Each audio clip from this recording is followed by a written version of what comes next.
Hello everyone. In our previous tutorial, we learned about how we can create a database. The agenda of today's session is to learn how we can create tables, attributes, and relationships in our tables.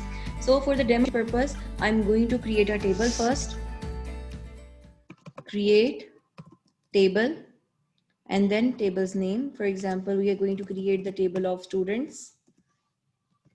जब भी आप लोगों ने database create करनी है तो उसके लिए इम्पॉर्टेंट है before creating the database you are clear with the database structure. आपने डेटाबेस का डिज़ाइन जो है वो ऑलरेडी अगर बना के रखा हुआ है तभी आप डेटाबेस को सही से क्रिएट कर सकें। Just right create table, table का नाम, and then you need to justify, you need to write the attribute. So for the first attribute I'm going to write the roll number. इसकी data type हम रख रहे हैं integer. After that हम students का जो नेम है वो स्टोर करवाना चाहते हैं। स्टूडेंट्स का हम लोगों ने फर्स्ट नेम स्टोर करवाना है। अब जब हम लोग डेटा टाइप मेंशन कर रहे हैं तो जब भी हम लोगों ने स्ट्रिंग सेव करवाना है तो स्ट्रिंग को सेव करवाने के लिए हमारे पास मल्टीपल ऑप्शंस हैं। वी कैन ईदर यूज चार के अंदर हम लोगों ने साइज प्रोवाइड करना है। This represent the characters in चार।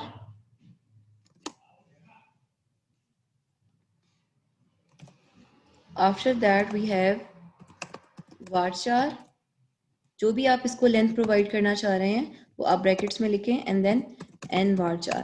In my upcoming videos, I'm going to tell you about the several data types and the purpose of those data types. For the time being, मैं यहाँ पर first name के लिए n varchar use कर रही हूँ। मैंने लिखा यहाँ पर n varchar और फर्स्ट नेम की लेंथ मैंने बता दी कि मैक्सिमम 100 हो सकती है।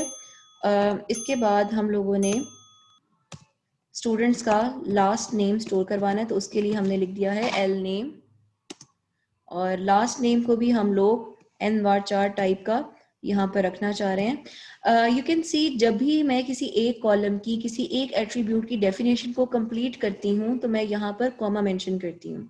कॉमा का मतलब ये है that we are telling SQL server that the definition for our this attribute is done. We have completed telling whatever we want to need in this attribute. जैसे ही कॉमा लगाया दैट मीन्स कि हम अपने next attribute को define करना start करने लगे हैं। लास्ट एट्रीब्यूट के बाद मैंने कोई भी कॉमा नहीं लगाया। अब अगर आप इस टेबल को सिलेक्ट करके एग्जीक्यूट करेंगे तो ये टेबल क्रिएट हो जाएगा।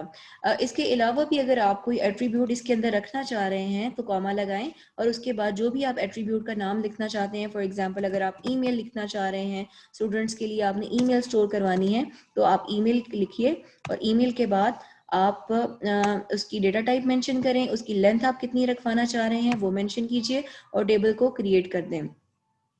That's all for creating a demo table for today.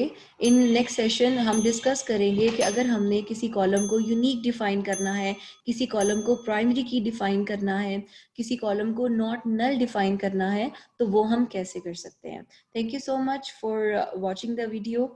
Don't forget to subscribe my channel and like my video. If you have any kind of queries, you can write in the comment section and I'm gonna answer that for sure. Thank you so much.